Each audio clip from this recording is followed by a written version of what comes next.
Akusekho kunye ukudlula lokho. Shalom, shalom, shalom, shalom, saints. Thank you so much for tuning in. I'm your host, ST Dlamini. Thank you so much, saints. My salutations to each and every one of you. Osibukelayo lapho emakhaya. Siyabonga kakhulu bafowethu. This is a Christian platform. If it is your first time here, make sure that you press that subscription so that you won't miss any of our upcoming episodes. Yes, this is a podcast whereby we touch base on things that has to do with the believer, community, actually overall with the body of Christ. So you are more than welcome to be here. So thank you so much, saints, for tuning in. God bless you. God bless you. God bless you. God bless you. God bless you. I'm your host, ST Dlamini, as I've mentioned earlier on. Yes, today I'm joined by my sister who is here for the very first time, and I believe not for the last time. She has joined us.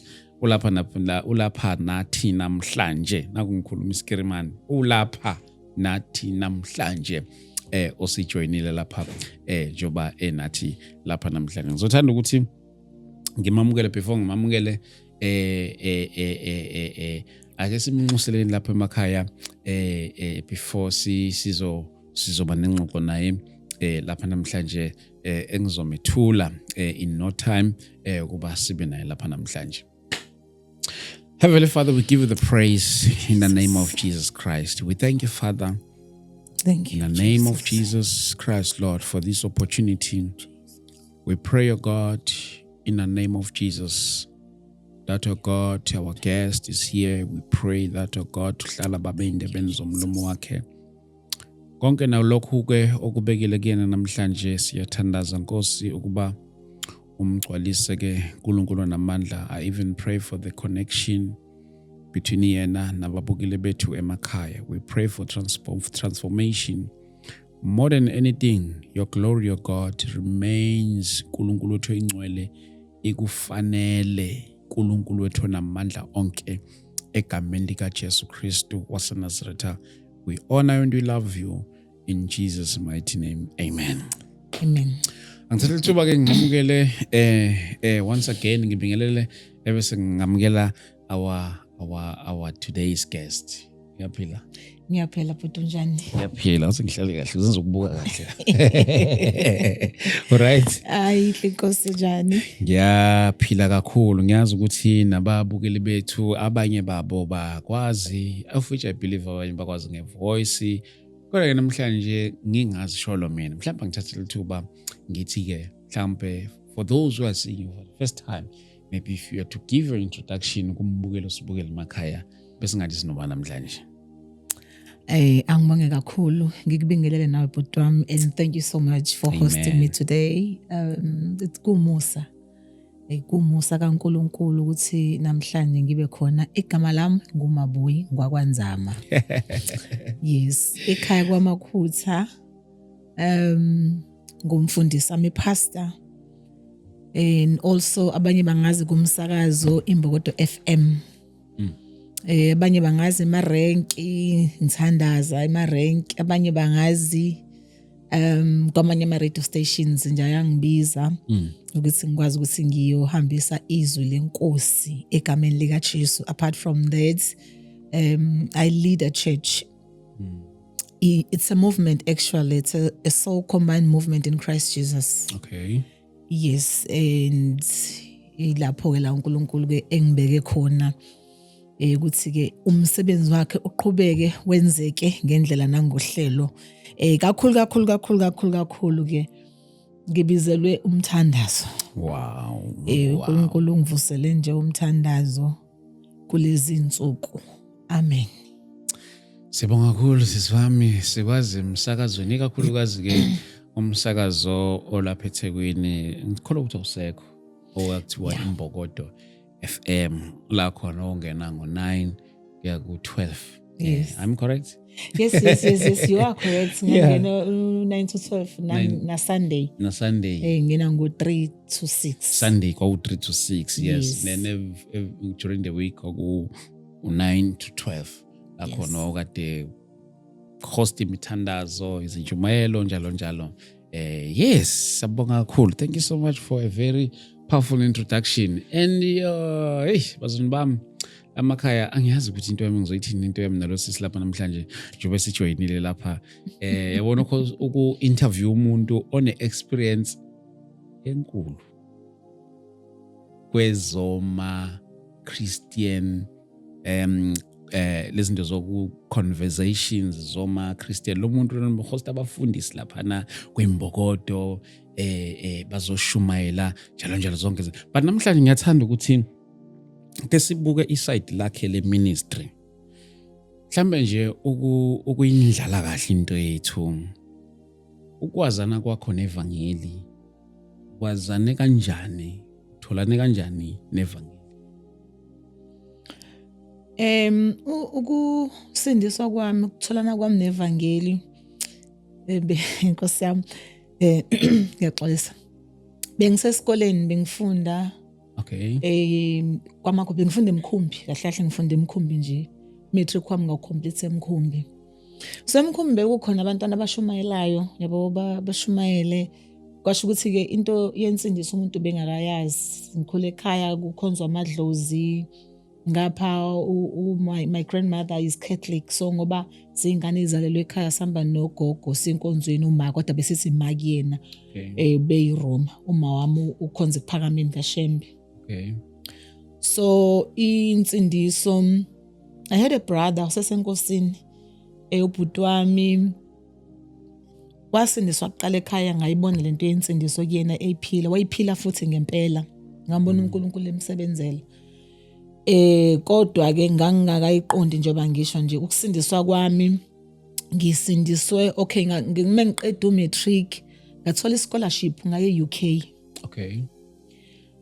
mangifike UK ngafike ngaba nengane ngisase eRoma nje after UK I was pregnant there and then kwathiwa it's either ngoba it's not my country so kwathiwa because you are underage it's either uyenze abortion or you go back to your country so ngadecide ukuthi awuthi ngibuye ke ngizwe ezweni lami ngabuya kanti mangibuya ngizofike ngihlala unyaka owodwa bese ngiyasindiswa ukusindiswa kwami I can't say ukuthi ngayezwa izwi lathi no ngabona ubhuti wami nje phila insindiso waye umngani kakhulu nomfundisi uSithembiso Zondo so abantu bebenokufika ekhaya bahambe bayofasta baye Clermont lento yensindiso nje ngangayazi inhlobo so nje nasesikoleni ngangiyizwa beyishumayela beyikhuluma but because ngangayazi ngangayi-understand kodwa ekugcineni ngasindiswa ngakhonza ebandleni CFC phansi kwamama uSithole nobaba uSithole babu NJ nomama NJ kwibranch yakwaMakhutha so ngasindiswa lapho ke futhi ngasindiswa kwiSunday ngaphamisa isandla ngikholelwa ukuthi kwase kuyisikhathi ngoba angizange ngeke ngisho ukuthi ngahlatshwa yizwe kodwa nganginayo into njalo mangabe kukhona ivoice yayithi kumina ngakasindisi kunevoice yayithi kumina thandaza bese kuba nento kumina ethi awukwazi ngizisho mina ukuthi angikwazi ukuthandaza uNkulunkulu ngimone kakhulu ngiyisoni I knew that I'm a sinner lento yayigcwele kumina ukuthi I'm a sinner so angikwazi ukukhuluma noNkulunkulu ngiyisoni it's just that ngangingazi ukuthi yiphi indlela engakhuluma ngayo noNkulunkulu ngoba le fanele ngikhulume ngayo ngiyisoni ngangakasindiswa kodwa ke ekusindisweni kwami sasithi kwakuthi esikoleni makudlalwa kwama games abe kuno netball nani khona iculo laliculwa njalo lesolishoni masiqeda ukudlala so alishoni lebo siyahamba inkosi mayivuma sobonana yabo that song alone it will crush me ngilose usizi kumina angazi ngangizwe ipain ethize yokuthi leli gama lethi inkosi mayivuma sobonana ikhona into yayisho ngaphakathi kumina ukuthi khona into engaphelele ingidla ke lento njengoba ngisho ngithi ngakhula nayo lento yabo kanjalo Sidobela isithombe lapha phakathi kwakho noTatu NJ the late ngizwa uyavela lapha ehambeni lakho lwenkosi yes uhambeni lwakho lokukholo usindiswa kuyena futhi usukhonza ngaphansi kwakhe laphana eCFC. Yes. Kwi-journey yakho mhlawumbe iziphi lezi zinto ngathi uzicontribute kakhulu in your walk of faith yena utata?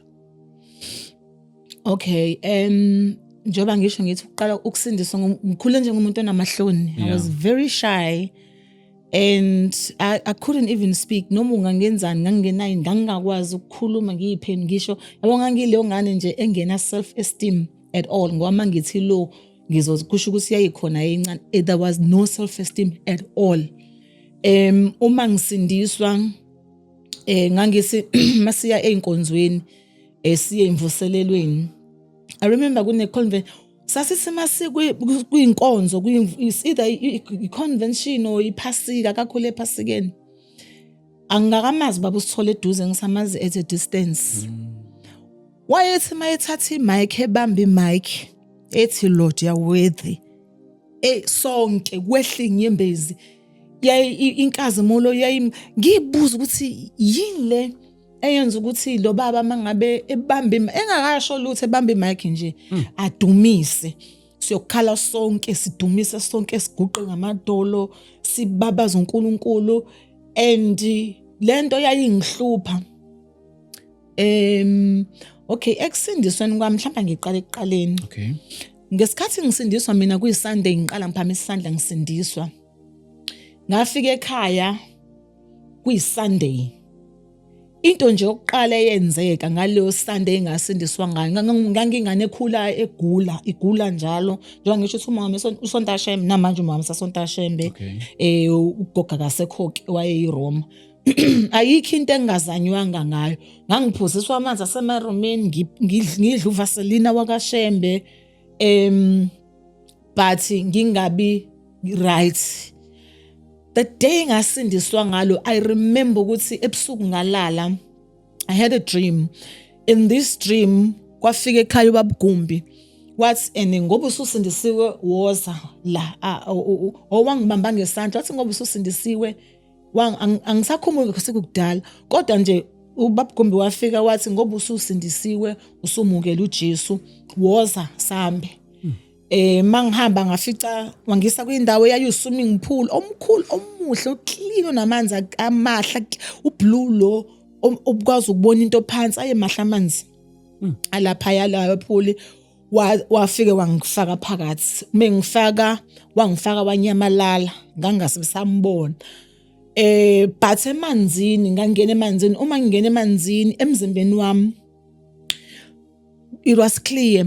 Emzimbeni wami kwaphuma izilwane ezu2 inyosi neselesele but sekufile. Sure. Then I knew that I'm delivered. Second Sunday ngiye enkonzweni ngabuya second Sunday ngiphuma kokhonza nakhona futhi it was at night and in the dream I saw isibhakabhakeni ngabuka phezulu esibhakabhakeni mangibuka isibhakabhaka amafu emhlophe ahlehla amafu ahlehla amafu saba clear isibhakabhaka kwavela izinkanyezi ezisilver eziningi zenza isechle phezulu mina ngise center zenza isechle phezulu esilver yezinkanyezi abazinhle zaba emva kwalokho zashintsha lezi zinkanyezi zaba gold.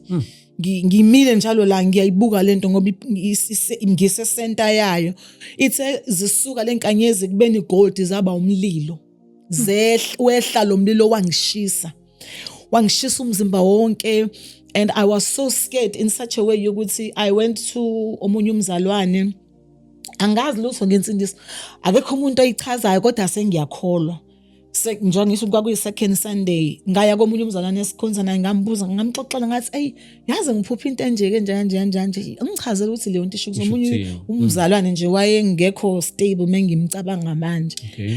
Washo igama elodwa nje wathi hey igcotshiwe lenja isho mina. Okay. Yeah, but wayengasho kambi indlela yakhe ekhuluma ngayo. Yeah, so that was it and then I continued.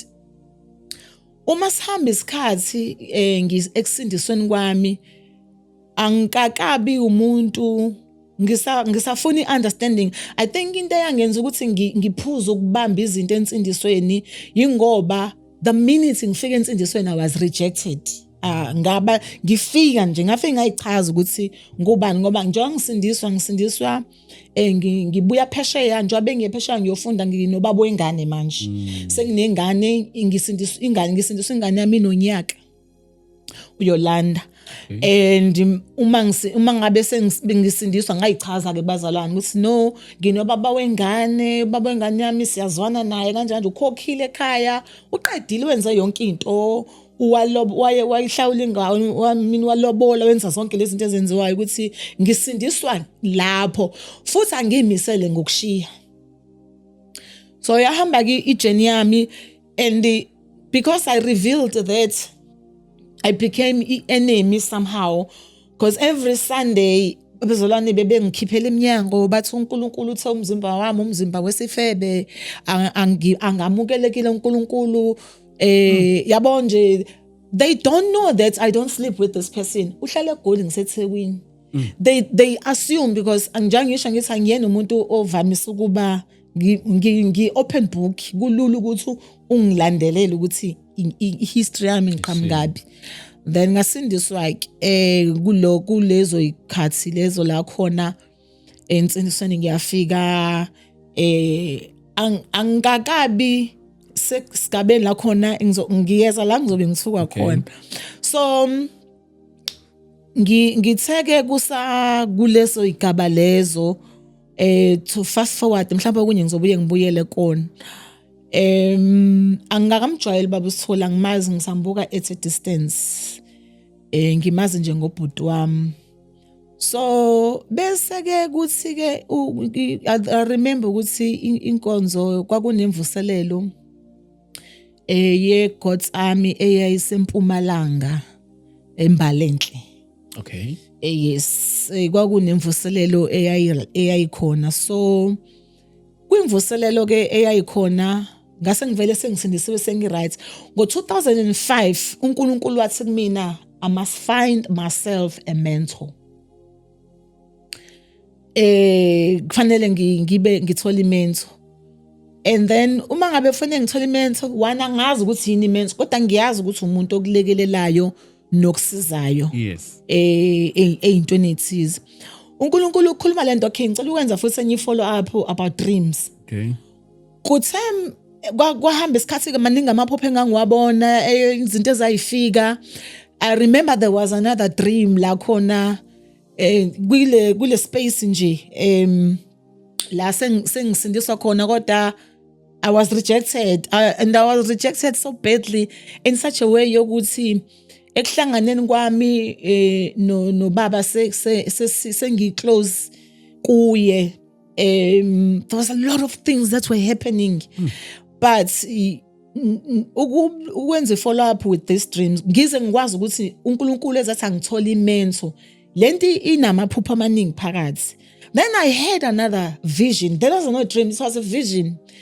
And this vision ngaphupha ibandla okay kwakhona umunye umfundisi waseMlazi wayesiphethe ebandleni wayeright inkosi yami kwakuthiwa baba Hadebe kodwa wayeseMlazi. So ngibona umbono noma ngizothi iphupho sibambene ngezandla kuyathandazwa endaweni eyidlelo. Okay. That was back then I think 2002 le ndawo iyidlelo kule ndawo enhle makukhulekwa kuba nje abazalwane bonke akekho umzalwane owayengekho. It was called ukuthi wonke ama branch ayekhona kwakwabazalwane abahlukene sasibambene sonke izandla sesibambene izandla sonke ekuthandazwa wathi umfundisi uba zihlambululeni inkosi yabuya kwabe ngathi la khona usukulalela iradio makunzwa countdown kuzongena omnyakeni kuthiwa 10 9 kuthiwa sehlambulula abazalwane bayayihlambulula mina ngiyababuka ngibhizi ngibuka abazalwane sayibo bayayihlambulula laba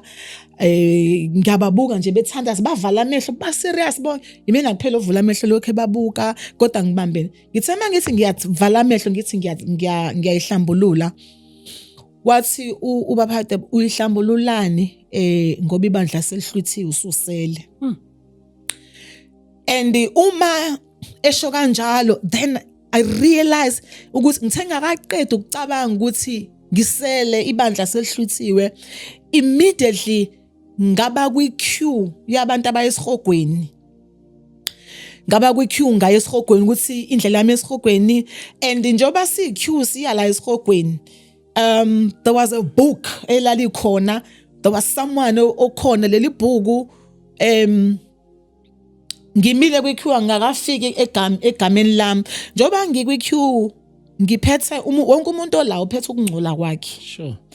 so njoba ngila ngiphethe isikhwama sami ngisiphethe singcolile sine dust angisiklinile abo isihlalo isikhwama bese sihlalile salala uthuli nolwembu nayo yonke into base uNkulunkulu wangi-interpretela ukuthi angiyena umuntu oconfessayo ohlambulukayo ukungahlambuluki kwami kuzongenza ngisale so immediately mangikule queue labantu abagcwele abala kule queue bathi hey wena ufune kula wena ikhona akuyona nje indawo yakho lethina si right we know we have to be here when this is not your place you need to go back so immediately ngabuya ngeze emhlabeni kanti mangibuya emhlabeni ngibuya sekulesikhathi la khona ukufa kuvaliwe sekuyisikhathi se tribulation ukufa kuvaliwe I saw my brother ubhuti wami ke wayethanda imoto kakhulu kodwa naye sashona wayethanda imoto ngibona ubhuti wami drive iBM aginqike nayo kuhlepho kugebhezi lekhanda achithe kubuchopho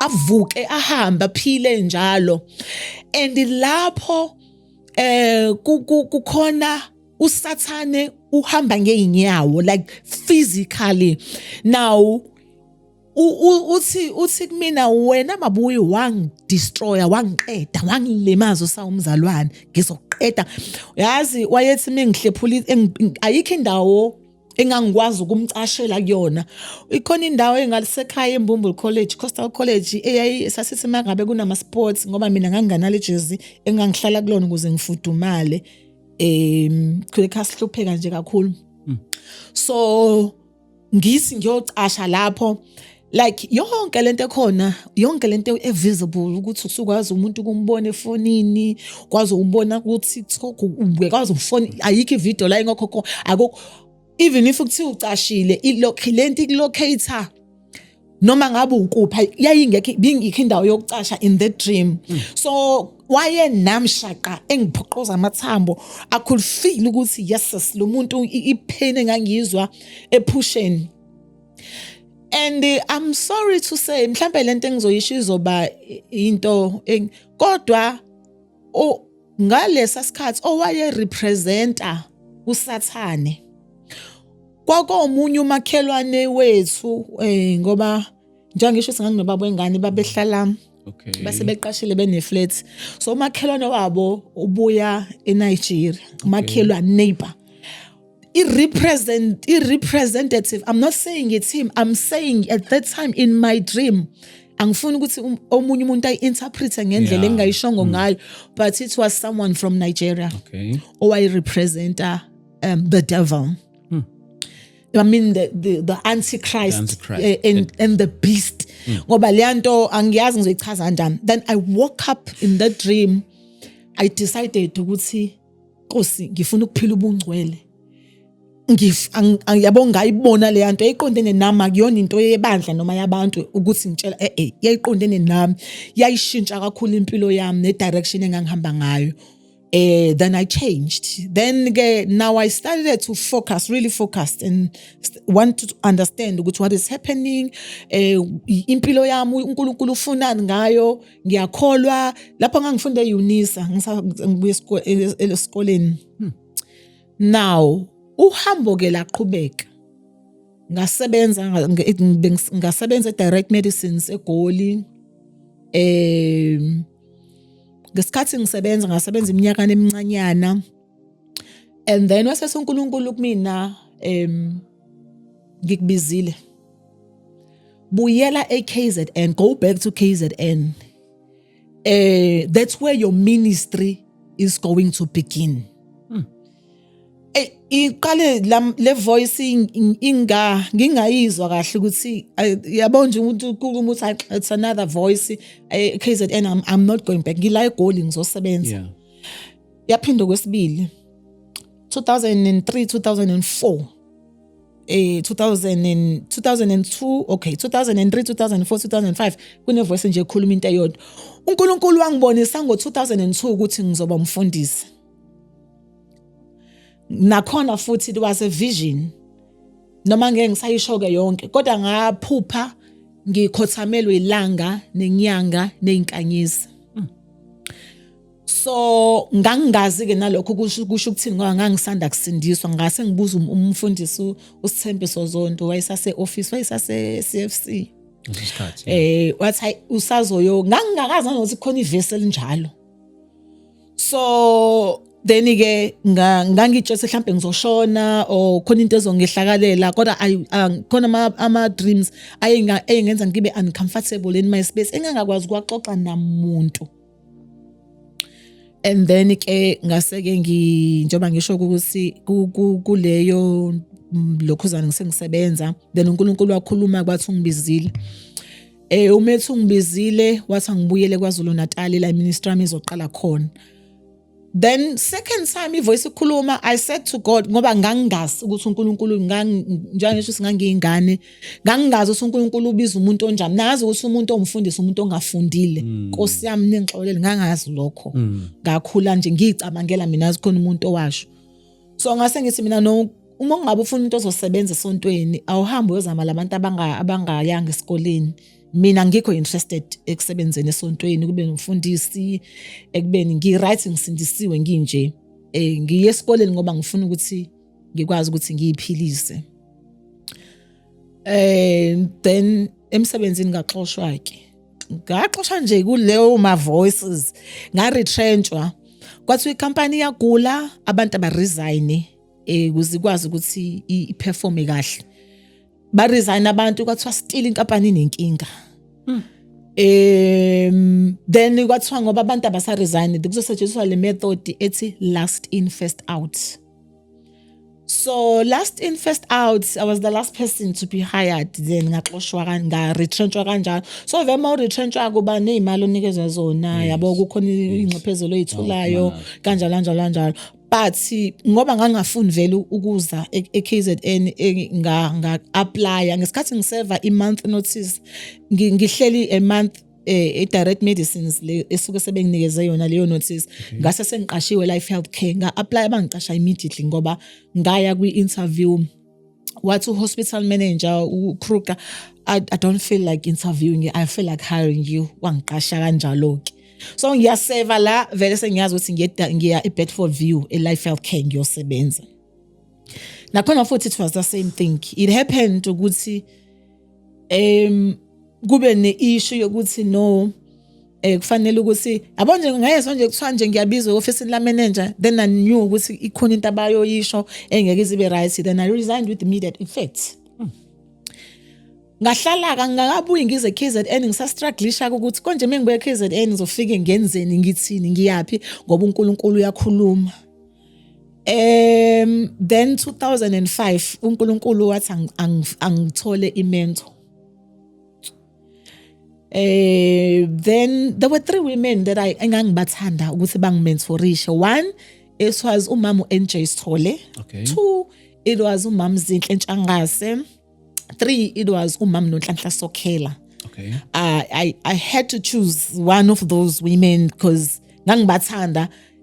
But ngakhuluma nabo, I think abanye ngebakhumbule ngoba sekukudala, kodwa njengoba ngisho nje ngisinganginamahloni mangikhuluma into bengikhuluma kancane hayi kakhulu. Yes. Then kanti kuzoba netende eMbalenhle. Angingakamazi njalo ubaba eduze. So kuzoba nemvuselelo eMbalenhle. So ngayitshela ukuthi hayi ngoba ngiyasebenza Saturday ngizoya emvuselelweni, ngizobook eBnB, ngizobuya Sunday. Then ngizobuya Sunday ebusuku ngoba inkonzo ziba ntambama.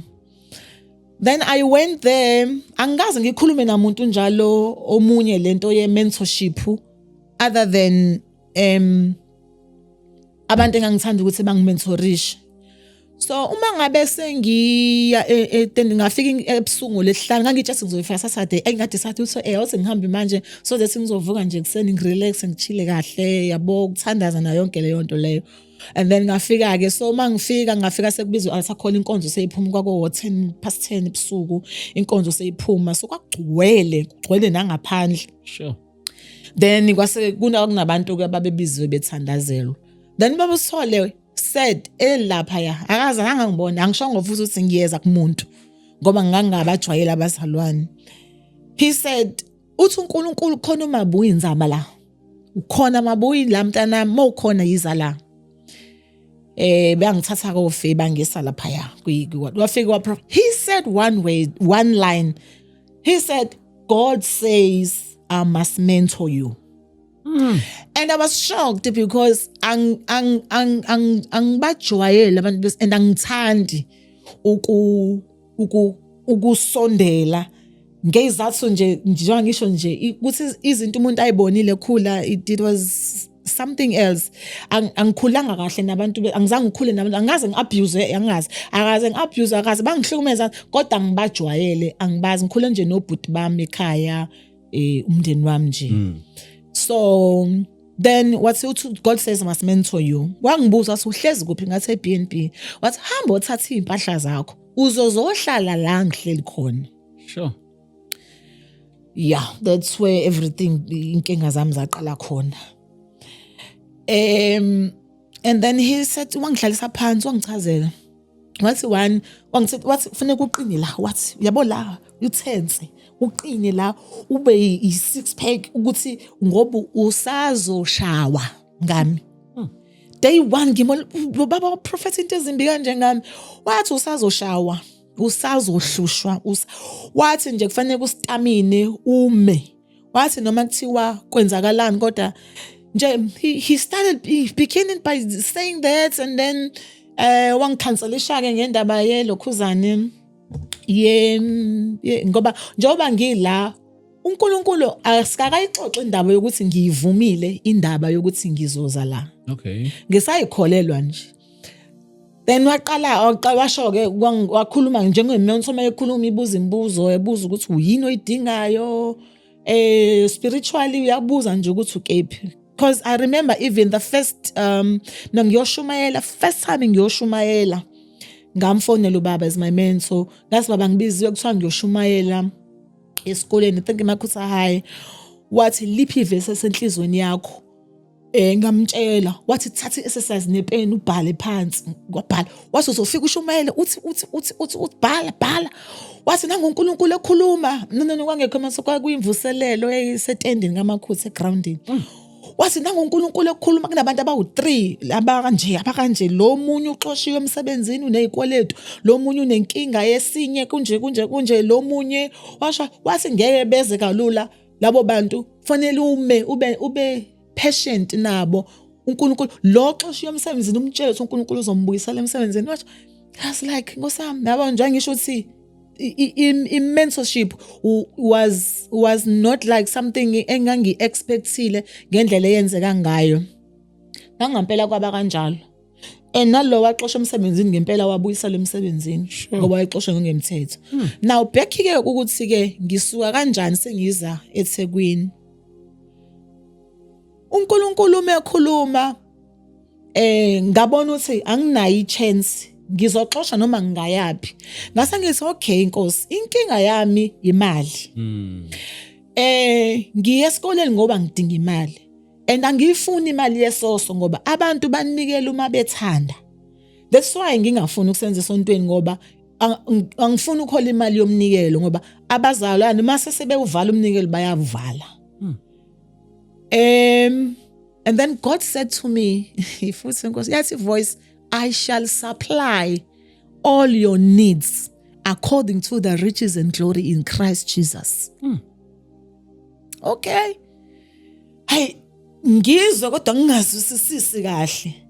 Ivoice lekhulumayo. Kwathi ebusuku ngilele yaphinda futhi ivoice in the dream. Yathi anazi yini ukuthi abahlanganyele ethempelini badlo kwethempeli. Kanjalo inkosi imisile ukuthi abamemezela ivangeli baphile ngevangeli. Then ngahamba ngayobuza umfundisi wami ukuthi umfundisi uNzo ukuthi ngoba ngabe ngangisasegoli ngaleso sikhathi ukuthi lamavesi asho ukuthini. Then wangi-explainela ngendlela angichazela ngayo. And then I said to God, okay Nkosi, ngiyavuma ukuthi ngizohamba ngiyosebenza ke la uthi angisebenze khona. Kodwa nginomyeni ongithandayo. Nginengane. Ngicela uqale ngishade. Bese ngiyakusebenzela. Ungicela ukuthi ngikusebenzele ngishadini. Ngikhuluma ngomuntu lana angazi sixabane naye. Aze sixabane. Ngikhuluma ngomuntu eselongamazi akaze angishithele a clean slate. Akaze akaze ngihluphe ngalutho. Ingane lapho ino 6 7 8 ayilapho yayisindala futhi 12 years bisikhulile ingane isindala ngisho ukuthi many years ngihlala nalomuntu ngiyamazi he's a very polite person akangihluphi ngalutho imali yami engisebenzayo uthi eyakho imali yakho yenza into oyithandayo ngayo mina ngizokwenzela yonke into asixabene ingqondo yami ngamcela uNkulunkulu ngathi Nkosi ngicela ukuthi ngiqale ngishade ngoba ngalezo ikhathi kwakuzoya kobhekwa inkomo bese kukhishwa usuku lomshado. And then God said to me, ngikudinga usingili. Sure. Ngikudinga usingili ngoba kunezindawo ongeke wakwazi ukuyihamba ushadile. Kunezinto ongeke wakwazi ukuzenza engikuthuma zona ushadile. God said to me, umshado wona ukhona but at a later stage. Akachazanga ukuthi lo noma omunye yini kodwa uNkulunkulu wakhuluma kanjalo angikhulumi ngomuntu ngikhuluma ngami. And then manje ke senginento yokuthi konje Nkosi yami ke lento ngiyenza kanjani ukuthi ngihambe ngoba ayayisibila lento kumina sengiyizwa ukuthi sengiyazi ukuthi khona into engishisayo angisafuni lutho angisafuni ukuthintwa umuntu angisafuni umuntu nje ukuthi yafika le yanto yokuthi kwaze kwathiwa ekhaya ngizenza ingelosi kusho ekhaya kusho abazali bami bathi uzenza ingelosi wena siyabaza abantu bethi bayakholwa benza njengawe bahamba bawe. Then uNkulunkulu ke then I had to decide. Then I made that decision. It was painful. It was unacceptable ku flesh. But uNkulunkulu ngendlela enza ngayo ngithanda ukuthi ngimbonge nje ngoba ijourney yami most people abayi-understandanga vele bengeyona yabantu yami.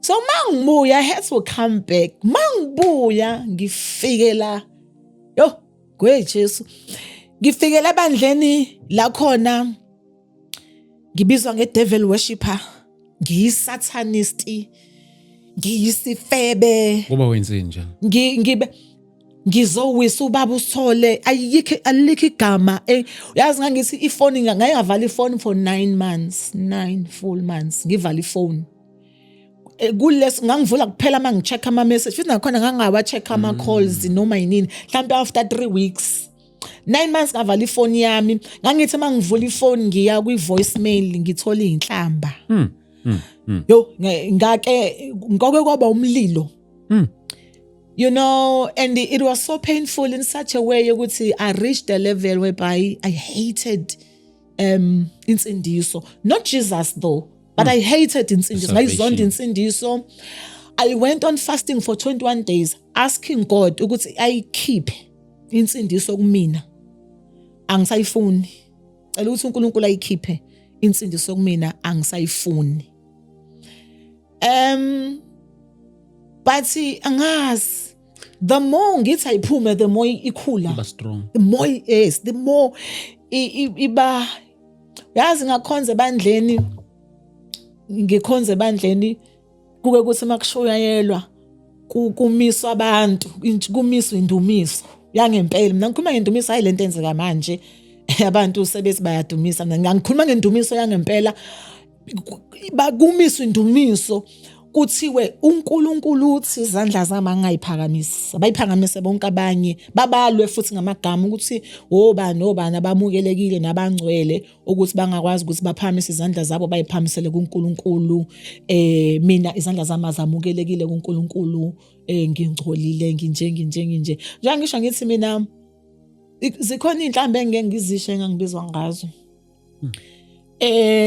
but for the mere fact ukuthi ngalezo ikhathi kwakwenze on the other hand ngapha ngiyathukwa for me it was rejection ngiyathukwa but ngapha uNkulunkulu mbula izinto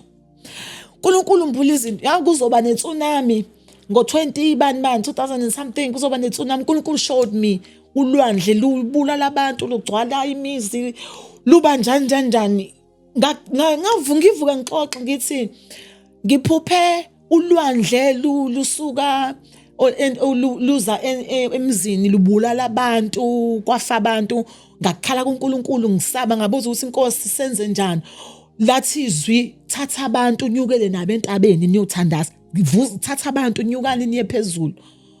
I remember there was another dream that I had. Njengisho uNkulunkulu ukuphuma kwaMandela ejele okay hambe uNkulunkulu wangitshela 2000 sengisindisiwe wathi uNkulunkulu Mandela 1 kade ashona akuyena uMandela lophilayo uphila wakhiwe that is why ingadayiswa ngindlu yakhe le kwemthatha khona enye segoli ngoba uyahamba kufanele ahambe lendlu la phakathi lendlu imbiwe inomgodi la ngaphansi oyaku afakwa kuyona uye kukhona izinto enziwa zona nami ngingizisho phela kodwa kukhona izinto enziwa zona bayamgroom ukuthi abe uMandela but he's not and that guy was as cold as an ice yabo because nganginombuzo uNkulunkulu uthi why umuntu axolele bonke abantu abamshaya bamlimaza ama nervous system but ahleleke ukuxolela unkosikazi wakhe. That was the question that I used to ask myself. Ephuma ejele I remember there was a question eyabuzwa kwathi unkosikazi wakhe was this and that wathi hayi usazochecka manje ukuthi kunjalo uzomdivorce ngangibulandela izinto ngumuntu nje oyilandela kakhulu izinto news and stuff nokunye yes so ngapha ngidlule ezimweni ngapha uNkulunkulu unezinto ayimbulayo 2007 and 8 uNkulunkulu wangitshengisa inyoka eyayigijima eDurban ngendlela eyisimanga lenyoka le kwakuyistimela each and every stage isestimela istimela sasigijima ngespeed esingakaze sibona nalenyoka igijima ngespeed lestimela lesi sokuthi sithatha abantu bangene salvation ihambe sicosha abantu but ngesikhathi sima kwi-station nestage khona behlayo kwehla abaningi kungena abancane abaningi bayehla insindiswe lestimela kungena abancane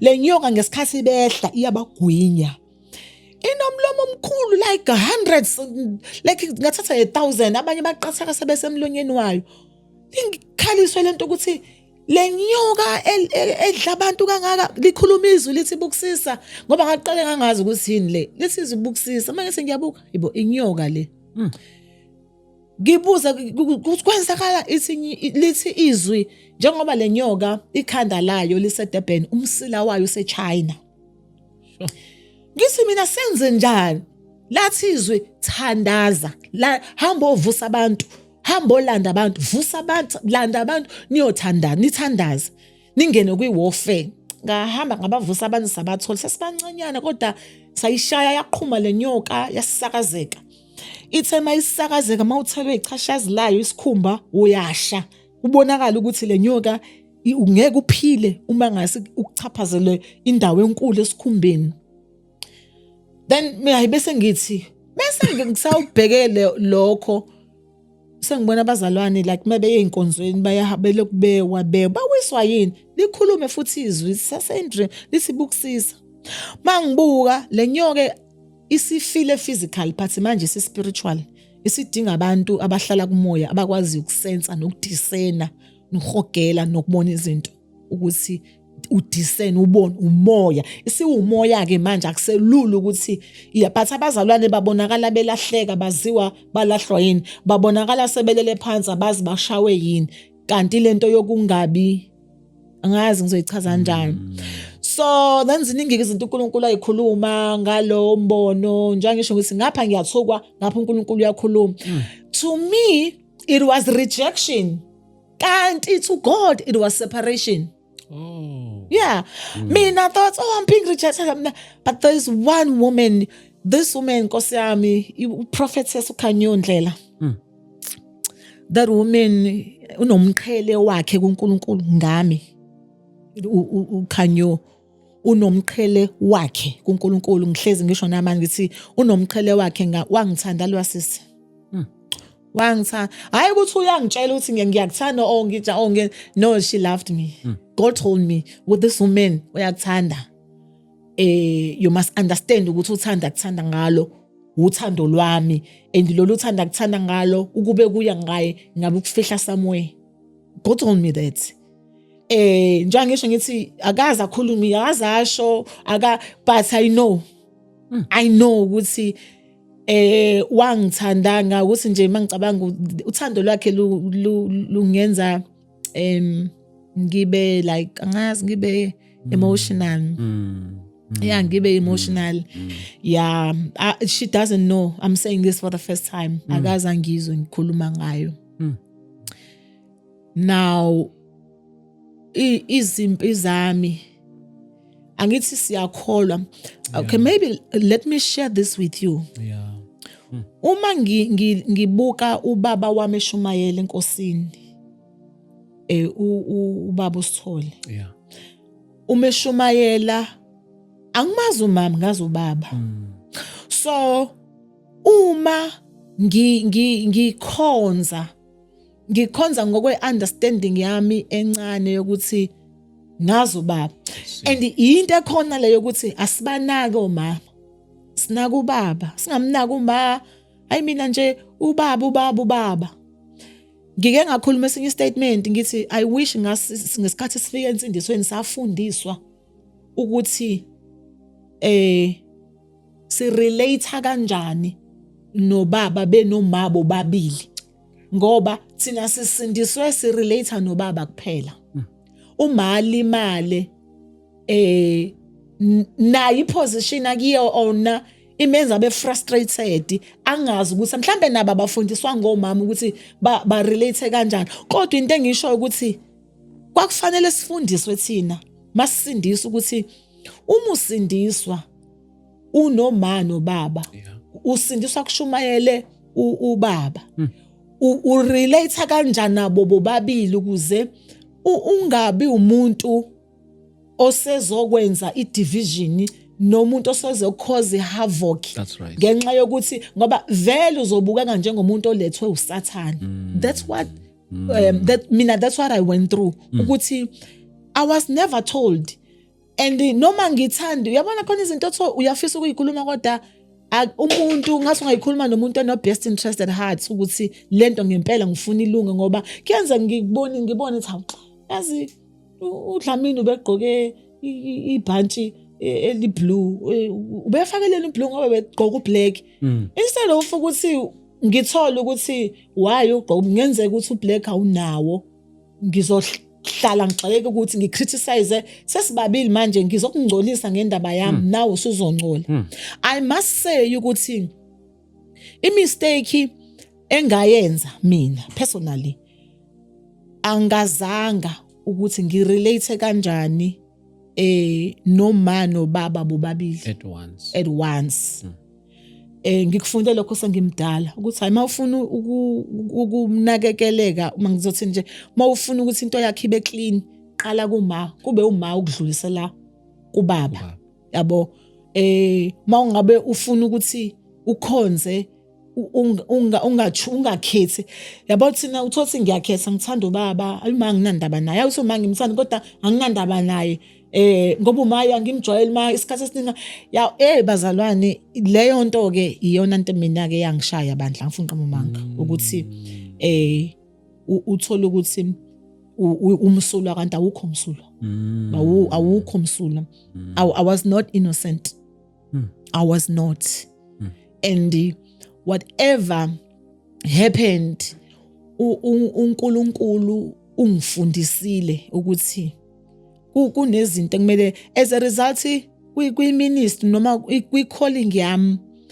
I have learned ukuthi ngikufunde nje as uNkulunkulu njengisho ngithi mina uNkulunkulu angitshela ngo2002 ngizoba umfundisi but ngize ngagcotshwa ngo2022 so 20 years later or 22 years later kwayima uNkulunkulu engibeka la okuningi sengikufundile sure yes but ngifuna ukubuza le mabethi kuyakhonza ungaphakamisa izandla like yini owuyenzile ngaleso sikhathi egcina bazi ibanikeze lonto leyo kungesikho nje ukuphakamisa izandla kuphela but into eyibanikeza igama lokuthi demonic possess njalo zonke lezi zinto lezi you know wena baba Dlamini abazalwane they are gossipers that is why ama intercessors efile because abazalwane they are gossipers they say things ebengebazisho phambi kwakho if you ask me that question I don't know how to answer it cause two things one I came to church esontweni I explained myself ukuthi ngisaqala ngisafika nami ngakwazi ukuhlukanisa ngibazalwane ngisindisiwe ngiyakholwa but nginobaba wengane yabo two ezinye izinto ke ezaba abantu sebengayiphendulela bona ngoba ezinye izinto ngeke ngikwazi nami ukuzisho that is not all omunye emephambili ashumayele athi mina nginethathu yenyoka eswini ngiyintombazane ye-Channel O i-TV lamantombazana nginethathu yenyoka like anginathathu nginalo but you will stand before me and declare ukuthi nginethathu mina la ngibuya khona izingane ebandleni beyitshelwa ukuthi uNkulunkulu uthe uMabuyi akangabi role model yakho zonke izingane all teenagers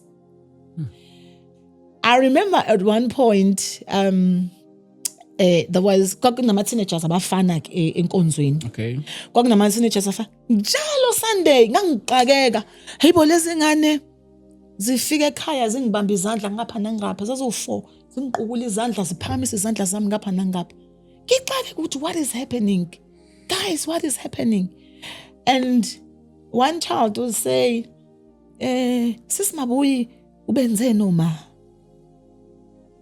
ngithi mina yindaba kusho ingane it's ekhaya every Tuesday uma nobani kubanjwe meeting ngawo ukuthi how do we chase her out of church I will stay you will preach about me I will stay you will say things I will stay not in a bad way ngoba inhliziyo yami Nkosi yami yayinjalo nje ezinye izinto ngangingenandaba wawungasho noma yini ngami ngangena inkinga mina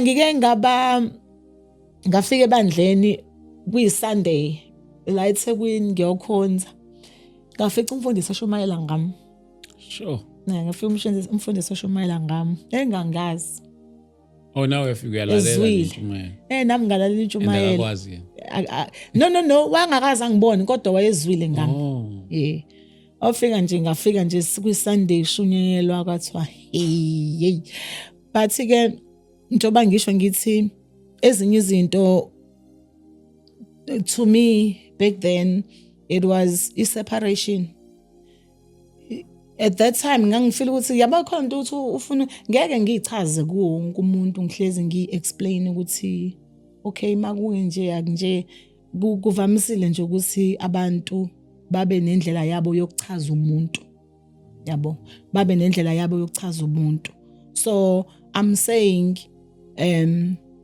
sibalimazile oma bethu emabandleni omama umfundisi. Omama umfundisi bayathukwa, uthola isistory sakhe awusazi ukuthi uya retaliate, ulinyazwe ingane. Kunalezi zinto lezi njengalezi zinto kade ivele eziningi ukuthi abafundisi bakhulelisa izingane, uthothi PA kama umfundi kube nje izinto eziningi. But praise be to God ukuthi isikhathi ngendlela mina uNkulunkulu angifundise ngayo, it was painful but it's worth it.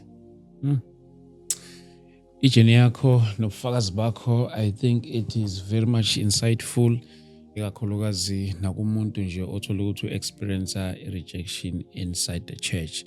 Ngifuna ukubuza lo mbuzo as we are approaching towards the end of our session. Ngifuna ukubuza lo mbuzo. Kunomuntu uthi uyahlukumezeka lapha esontweni and akazi ukuthi enze njani. Omunye mhlawumbe uzothi hayi no, I feel like nje ukukholwa ngathi ngakuyeka. Omunye athi no, yazini mhlawumbe option ukuphuma la enkonzweni. Mhlawumbe ungamqinisa uthini umuntu nangu nayo experience i-rejection inside the church? It depends ukuthi urejectwa kwisiphi stage. Ngifundile ukuthi i-rejection nayo inama segments akhona. First abaprofeti abaprofeti lesigabe ngikusona ngifundile ukuthi labazalwane uNkulunkulu ababizile ukuthi babone izinto, baprofethe, bakhuluma izinto, they are very careless and they don't care ukuthi uNkulunkulu angaveza into manje. Kunomzalwane okwakhuluma nami wathi ebandleni uNkulunkulu umvezelile umbono, abazalwane bebeboshiwe bonke begqoka ingubo eorange zasejele, nomfundisi ubeboshiwe. So wahamba wayotshela umfundisi ukuthi ngiphupha iphupho baba, ibandla beliboshiwe nawe ububoshiwe, benigqoka ingubo eorange lana zasejele. Ngafika mina ngabona, ngazi wathini sangisakhumbula sini. So at church wayeseyithola i-rejection. Ngenza nje isibonelo ngalokho. Umbuzo ngambuza wona mina ukuthi, oh so wena ebandleni une-leader yakho, i-lead iboshiwe, wena uboshiwe, abazalwane baboshiwe, wena wedwa ungaboshiwe ebandleni.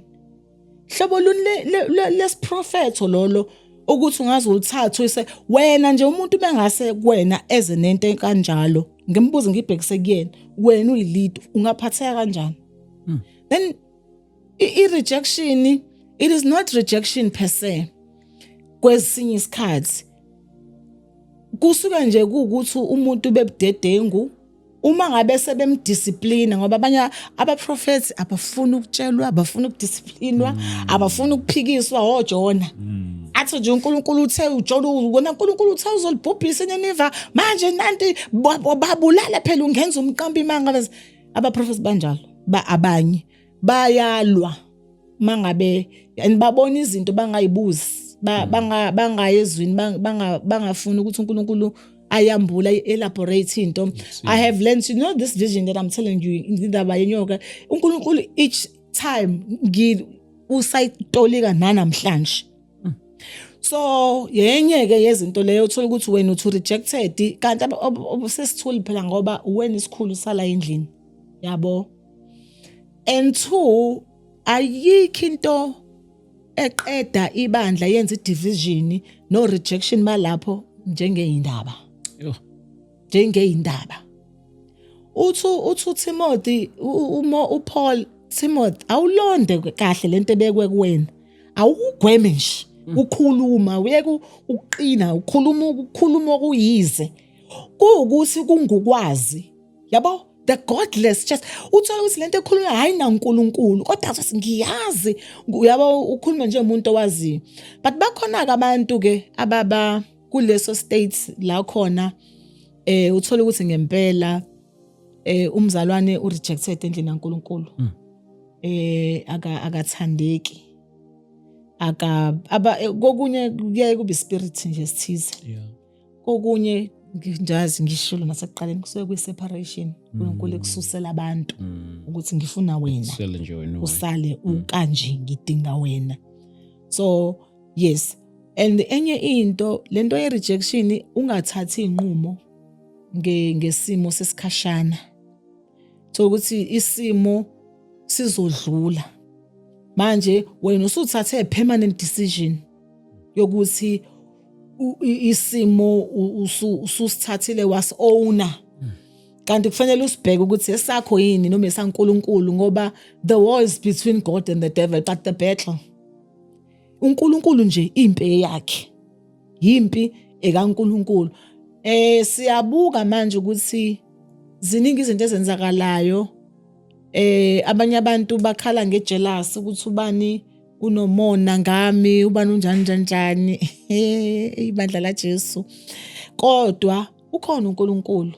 Sometimes i-rejection kumele uyiyekele kwesinye isikhathi ikusebenze uyiyekele nje ikusebenze ube wedwa. Mina ngiwafundile ngawabona amandla okuba ngedwa ukuthi uma uwedwa unoNkulunkulu ne-majority on your side. Ngifundile futhi ukuthi kukhona abantu engithanda ukusondela kubona uyabo ukuthi ngiyamthanda usibanibani ngiyathanda ukusondela kusibanibani base uNkulunkulu nje ngazi kucaca ukuthi uNkulunkulu ngifuna ngedwa. And if there's another thing engayisho mina ngikhule lento ama relationship ngingayazi singaxoxela singachazelwa ngayo singafundiswa ngayo ekhaya. There was no one umfundisa. Ngiqala nje mina ukuphaphama sengiyi salvation. Bengiyibonela nje njengechwanele enyongo ukuthi izinto zenze into yenzeka kanje.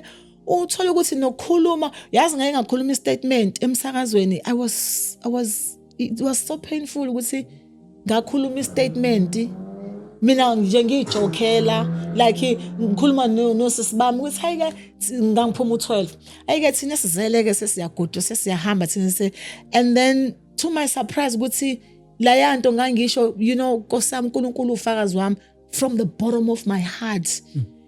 It was nothing. It was nganginga xiphi umuntu kodwa usathane wayishintsha le yanto.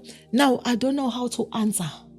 Yazi angazi ukuthi how to answer, how to defend myself rather vele ngithule ngoba ngisho statement usathana sijike asijike sibe into ongakaze wayibona ngoba khona nje emsakazweni kunazinto zakhona yabo kodwa nje ngizothi nje Nkosi yami wena uyayikhulumela kanti ukhuluma inhliziyo icuphile mhlawumbe umuntu abanye abantu uyayitshela lo akabingeleli unjani uyazi ukuthi wake wathi omunye umphathi wami ngelinye ilanga wathi lento yama relationship wathi ngisacela ngizokufonela ngifuna ukufonela uSC ulalele ukuthi mekhuluma ngawe uthini wathi uzothula ulalele.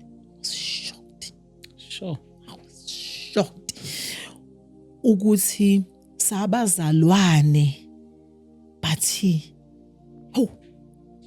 shintsha manje umuntu ukuthi yazi khona lento ekuthiwa there is a thin line between love and hate. Uzwe inzondo, uzwe bitterness, uzwe anger, uzwe umabuya unje loyo. But mangihlala nawo sabona sesimabuyi njani sesimabuyi so ikhona leyo nto ingathi kusabazalwane singake sishintsha yazizwe liyasibuka liyasihleka yabona sabazenzisi ama hypocrites ngizenzisa nje ukuthi hayi no ngiyakuthanda but yabo hayi nje kanti ezinye izinto njoba sikhula sikhonza kunabantu abasibhekile ababukela emva kwethu ababukayo ukuthi ukukholwa kuyinto kanje Siswami uNkulunkulu siyamdumisa ngawe kakhulu for a very beautiful journey nane testimony nje osiphe yona. Sifika sigcineni kodwa ke ngiyathanda ukwenza lesi simemezelo sokuthi bafowethu eGoli sikhona ngomhla ka 31 October ila service ngithemba ukuthi uyeza. eGoli yes samaplanini. Yes, mhla ka 31 October sizobe siseSoweto eDlamini Multi-Purpose Hall. Sizoqala ekseni, let me not say ngo10, into ngo9. Sizoqala ekseni ngo9. Ngicela ukubona abazalwane bebuya endaweni ezihlukahlukene njengoba nanenzile na last year. Siyahlangana futhi on the very same venue lapha na eDlamini Multi-Purpose Hall. Sesimabuyi, your last words, and then nabantu abathanda ukuxhumana nawe ukuthi nje mhlambe bakuthola kanjani for further engagement. Okay, ngiqale ngenamba yami. Hayi samthu. Ngicela uqala ngayo bese yes. Sine fasting ngicela ukuthi singayimemezela kuba kwabathandayo ukungena akuyona yasesontweni yes. No sine prayer and fasting ya 21 days.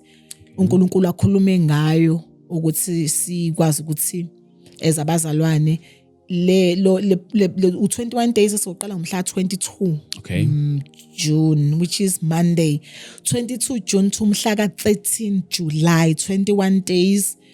Sizohlangana ku social media ngendaba yomkhuleko. Lo mkhuleko uNkulunkulu ukhulumile kakhulu kumina, ukhulumile ngama gap standers, ngama watchmen, ngama gatekeepers, intercessors at large. Okay. So okuningi ke sokumemezela siyabonga kakhulu. Inamba yami it's 076 4977 247 076 4977 247. So my last words bangcwele, uJesu uyabuya. Repent and believe the good news. Izwi limile ongengcwele angeyibone inkosi.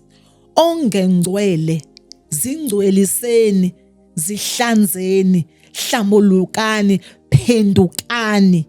Inkosi iyabuya. Iyabuya izolanda ibandla elingenasihla, elingenambimbe. Ibandla elingcwele elihlanzile inhliziyo yalo egazini lika Jesu. Amen. Amen. Thank you so much, Mama. Thank you so much. Thank you so much. Bafowethu siyabonga kakhulu. 0788 417 844 if you want to be in contact with us. That's the line. Siyisebenzisayo 0788 417 844. uNkulunkulu makanibusise ke sibonane ke lapha na ke eSoweto njengoba sengishilo 31 October Dlamini Multi-Purpose Hall. You can put it on your Google map or Bolt noma ungathi Koma Street izokuthatha yokubeka, even if ungathi Dlamini Multi-Purpose Hall yokuthatha yokubeka. uNkulunkulu makanibusise anifihle size sibonane kwi-episode elandelayo. Amen.